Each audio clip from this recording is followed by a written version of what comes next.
Hello all! Welcome back to my channel American dreams. అందరూ ఎలా ఉన్నారు?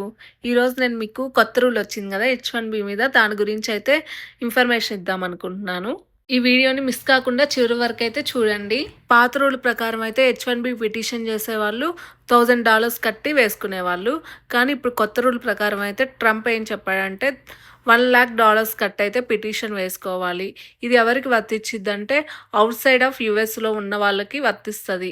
ప్రజెంట్ యుఎస్లో ఉన్న వాళ్ళకి H1B మీద ఉన్న వాళ్ళకి అండ్ స్టూడెంట్స్కి అంటే F1 మీద ఓపీటీ మీద స్టెమ్ ఓపీటీ మీద ఉన్న వాళ్ళకైతే ఈ $1,00,000 ఫీజు అయితే వర్తించదని అంటున్నారు. అనేది ఎవరైతే సెప్టెంబర్ 21 తర్వాత H1B మీద పిటిషన్ వేసుకోవాలనుకుంటున్నారో వాళ్ళకి మాత్రమే ఈ రూల్ అప్లై అయిద్దని మాత్రం చెప్తున్నారు. అయితే చాలా మందికి నష్టం. ఎందుకంటే 88 లక్షల రూపాయలు కట్టి రావాలంటే అది చాలా ఇంపాసిబుల్ అని చెప్పొచ్చు. కంపెనీలు కూడా ఇంత అమౌంట్ పే చేసి H1B వేయాలంటే చాలా ఆలోచిస్తాయి. చాలా మందికైతే వేయకపోవచ్చు.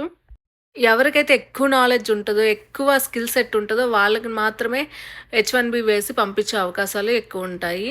ఇంకా కొన్ని పెద్ద పెద్ద కంపెనీలు మైక్రోసాఫ్ట్ లాంటి కంపెనీలు అయితే ఎవరైతే ట్రిప్పులకి అట్లా ఇండియా కానీ వేరే కంట్రీస్ వెళ్ళారో వాళ్ళని త్వరగా వచ్చారని ముందే హెచ్చరిస్తుంది. ఇంకా దీని మీద అయితే చాలా ఫుల్ క్లారిటీ రావాల్సి ఉంది. యుఎస్ ఛాంబర్ ఆఫ్ కామర్స్ ఏం స్టేట్మెంట్స్ ఇచ్చిందంటే ఎంప్లాయర్స్ని, ఫ్యామిలీస్ని, ఎంప్లాయీస్ని అందరినీ దృష్టిలో పెట్టుకొని అడ్మినిస్ట్రేషన్తో డిస్కస్ చేసి ఇంకా ఫుల్ ఇంప్లిమెంట్ చేయడానికి ఆలోచిస్తున్నారు. ఎలా తీసుకెళ్ళాలి, ఎలా ఇంప్లిమెంట్ చేయాలని అయితే డిస్కషన్స్ జరుగుతున్నాయి. కొన్ని న్యూస్లో అయితే ఇలాంటి స్టేట్మెంట్స్ కూడా వస్తున్నాయి. కరెంట్ H1B వాళ్ళకు కూడా పడే అవకాశం ఉంది. ఫ్యూచర్లో మళ్ళీ H1B ఎక్స్టెండ్ అవ్వాలంటే అలాంటి న్యూస్ కూడా వస్తున్నాయి. ఎంతవరకు నిజం అనేది మనకి ఇంకా ఫుల్ క్లారిటీ అయితే రావాల్సి ఉంది.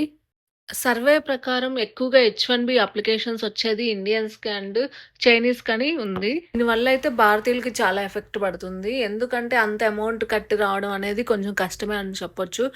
ఎవరైతే ఇప్పుడు యూఎస్‌కి రావాలి, H1B వేసుకోవాలి అనుకుంటున్నారో వాళ్ళ కలలు చెదిరిపోయినట్లే. లాస్ట్ ఇయర్ సర్వే ప్రకారం అయితే ఎక్కువ H1Bలు అప్రూవల్ అయింది అమెజాన్ ఎంప్లాయర్స్‌కి. ఇంకా అన్ని కంపెనీలు ఎవరైతే ఎంప్లాయర్స్ బయట ఉన్నారో ఇప్పుడు ట్రిపుల్‌కి అట్లా వెన్నోళ్ళని త్వరగా రావాలని అయితే హెచ్చరిస్తుంది.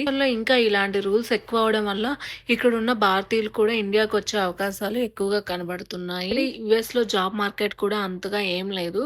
ఇక్కడ కాంపిటీషన్ అట్లా ఉంది. జాబ్స్ ఉన్నా కానీ ఒక్క జాబ్కి వేలల్లో అప్లికెంట్స్ అయితే ఉన్నారు. స్టూడెంట్స్ లాస్ట్ 2 సంవత్సరాల నుంచి చాలా విపరీతంగా వచ్చారు. చాలా ఇబ్బందులు పడుతున్నారని మాత్రం చెప్పొచ్చు.